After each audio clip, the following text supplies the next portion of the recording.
మన ప్రభుత్వం అధికారంలో ఉన్నప్పుడు లోకేష్ బాబు గారు పంచాయతీరాజ్ మినిస్టర్ గా ఉన్నప్పుడు అధ్యక్ష మనము దాదాపు 25,000 కిలోమీటర్లు రోడ్లు వేయించడం జరిగింది అధ్యక్ష.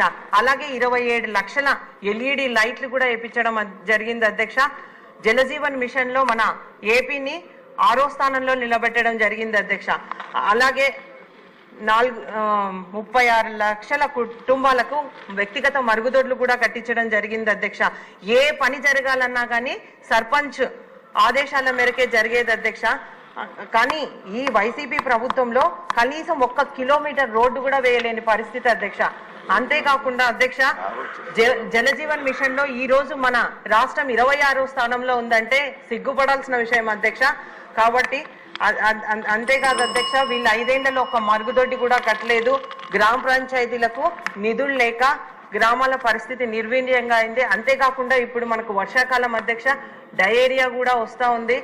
ఎక్కడ వాటర్ స్టాగ్నేట్ అయితే అక్కడ బ్లీచింగ్ పౌడర్ చల్లడానికి కూడా లేదు అధ్యక్ష. కాబట్టి మీ ద్వారా ఒకటే తెలియజేస్తా ఉన్నాం అధ్యక్ష, గ్రామ పంచాయతీలకు నిధులు విడుదల చేయాలని మీ ద్వారా మంత్రి గారిని కోరుతా ఉన్నాను అధ్యక్ష.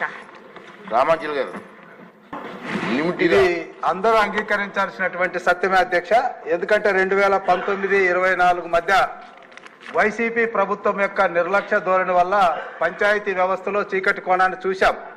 అయితే అధ్యక్ష ఈ సందర్భంగా గతాన్ని మనం నెమరు వేసుకుంటూ మరొక విషయాన్ని కూడా చూడాల్సినటువంటి అంశం ఉంది. 2014లో రాష్ట్రం విడిపోయిన తర్వాత తమరు మంత్రిగా ఉన్నారు అధ్యక్ష. సబ్జెక్ట్ ఇంకా బిజినెస్ చాలా ఉంది, సింపుల్ గా మాట్లాడండి సార్. 2014-19 మధ్య తమరు కూడా పంచాయతీరాజ్ మంత్రిగా ఉన్నారు, నేను కమిషనర్ గా పనిచేశాం.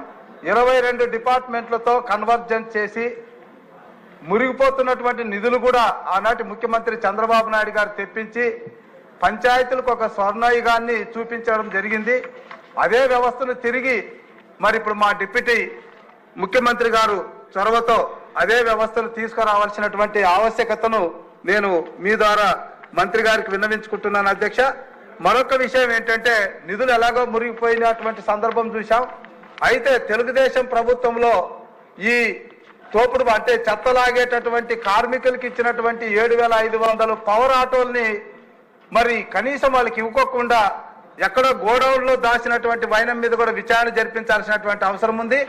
తర్వాత అధ్యక్ష మరి అక్కడ పంచాయతీలో పనిచేస్తున్నటువంటి ఒక 2,500 మంది నిర్భాగ్యులైనటువంటి కంప్యూటర్ ఆపరేటర్లకు వాళ్ళకి ఏమాత్రం కూడా అవకాశం ఇవ్వకుండా సచివాలయంలో మరొక కోణంలో వాళ్ళు ఉద్యోగులు తెచ్చారు. ఎందుకు తెచ్చారో తెలుసా అధ్యక్ష, 2019లో మనం దిగిపోయేటప్పుడు ఫిబ్రవరి నెలలో వాళ్ళకి 15,000 జీతం ఇచ్చినటువంటి పాపానికి తెలుగుదేశం 15,000 జీతం చేసింది కాబట్టి మీరు మా వాళ్ళు కాదని చెప్పి కొత్త వ్యవస్థను తీసుకొచ్చారు సచివాలయంలో.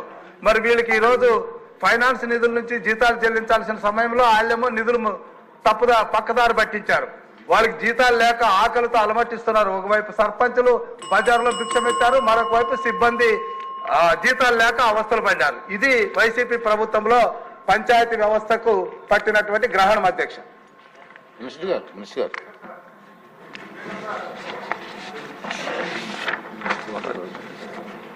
అధ్యక్ష, గౌరవ సభ్యులు లేవనెత్తిన అంశాలని వారి ఆవేదనని ఇది ఖచ్చితంగా ఇది తెలుసు అధ్యక్ష. ఇది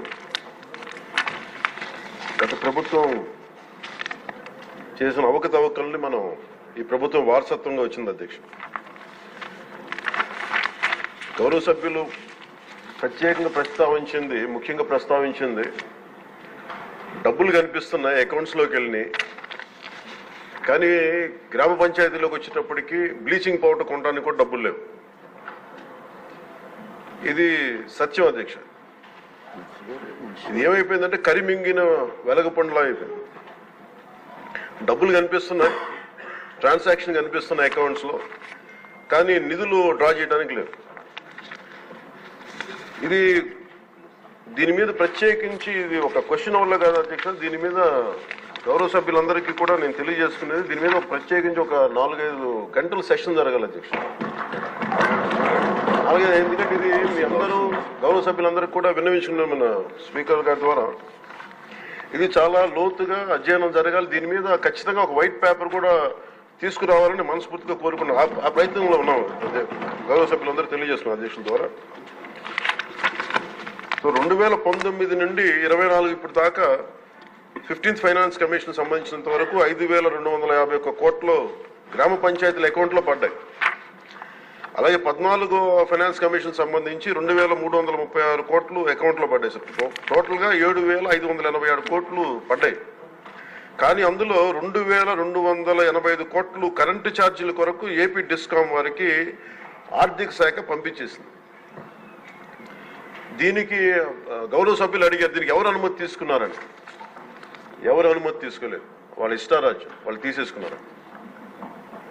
అడిగేవాళ్ళు ఎవరు లేరు. సో వాళ్ళు తీసేసుకున్నారు.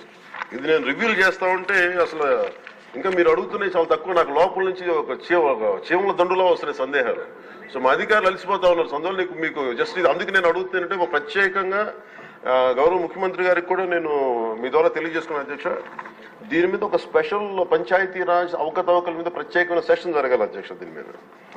అలాగే ఇంకా 696 కోట్ల రూపాయలని విడుదల చేయాలి అధ్యక్ష. ఇంకా అది కూడా ఇంకా ఫైనాన్స్ డిపార్ట్మెంట్ దగ్గర ఉంది అధ్యక్ష. అలాగే రవికుమార్ గారు అడిగిన ఇంకొక ప్రశ్న అధ్యక్ష, ఈ పాపులేషన్ ప్రకారం కేటాయించాలి కదా అంటే కేంద్రం వ్యత్యాసాల గురించి అడిగారు అధ్యక్ష. కేంద్రం కేటాయించిన నిధులు ప్రతి సంవత్సరానికి మారుతూ ఉంటాయి అధ్యక్ష. తదనుగుణంగా నిధుల కేటాయింపులు కూడా జరిగాయి. నిధులు విడుదల కాబట్టి అధ్యక్ష దీంట్లో ఇంకా సంతృప్తికరంగా ఉండకపోవచ్చు సమాధానం. Will take it into consideration sir. Will give a detail answer in fourth coming session sir. అలాగే మనకి పంచాయతీల నిధులు పర్ క్యాపిటా గ్రాంట్ కానీ, స్టాంప్ డ్యూటీ కానీ, సెనరై ఛార్జెస్ కానీ వీటికి కూడా నిధులపై కూడా సమీక్షించి చాలా రావాల్సిన అధ్యక్ష పంచాయతీలకి దానికి ఎలా రావాలి, ఏం చేయాలి, విడుదల జరిగేటట్లు